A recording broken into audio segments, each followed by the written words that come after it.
Back on the job, but back to business as usual. FAA scares, then scores. And we're the ones just waiting, just not as long. They're gleeful. We're supposed to be grateful. Welcome, everybody. I'm the old Cavuto. When the squeakiest airplane wheel really does get the oil, because after all of those fits, the government decided to call those controller furloughs quits. They're back, and airports back to business as usual, whatever that is. Never mind the FAA didn't have to start with cutting vital personnel like controllers to begin with. We're wondering right now, what, if anything, the FAA did cut instead? To Michelle Malkin on a classic case of government sequestration manipulation. Michelle, this is incredible, just incredible. It really is. Taxpayers, and particularly travelers, should be completely up in arms about this entire stunt last week.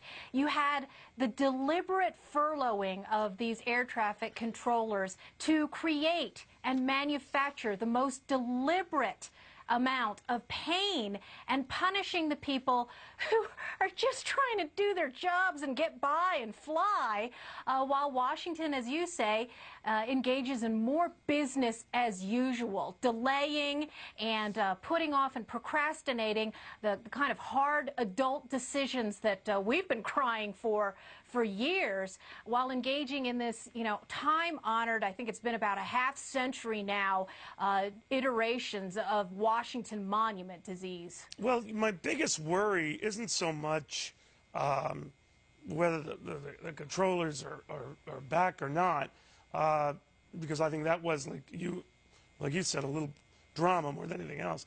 But if they were going to cut those guys and now they're not, what are they going to cut? I've heard zero about that. Yeah, that's right. And in fact, if you look at the numbers, the post-sequester budget of the FAA is much bigger than it has been over the last 6 years, certainly, but even bigger than what Obama had requested pre-sequester.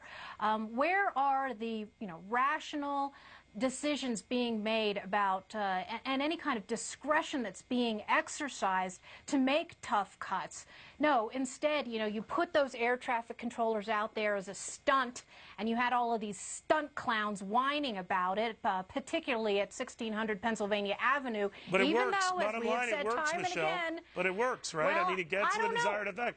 All of a sudden, you had a number of Republicans, too, saying, look, we don't want to touch this hot piece of coal. So they said, we got to find a way around it without getting any guarantees of what would be cut. And it says something bigger about cuts in general. If these kind of cuts through sequestration, sloppy and inelegant as it was, get this much outcry, what are we going to do when we have to put the pedal to the real cutting metal?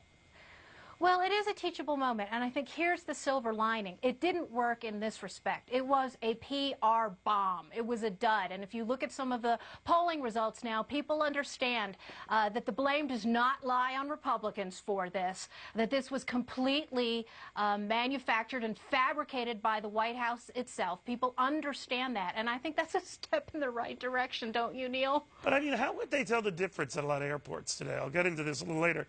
So you either wait a very long time or not quite as long as a long time. How would you distinguish? Yeah, I get, well, hopefully informing people about all of the politics behind it. And remember that it isn't just travelers that were irate about this. It was FAA whistleblowers themselves who brought to the table, and this was in the Wall Street Journal last week, that they understood that their own union leaders were urging these pain-inflicting stunt cuts, kabuki cuts, to be made instead of the kind of budget tightening that we really should be seeing. Amazing. Michelle, thank you very much. You bet.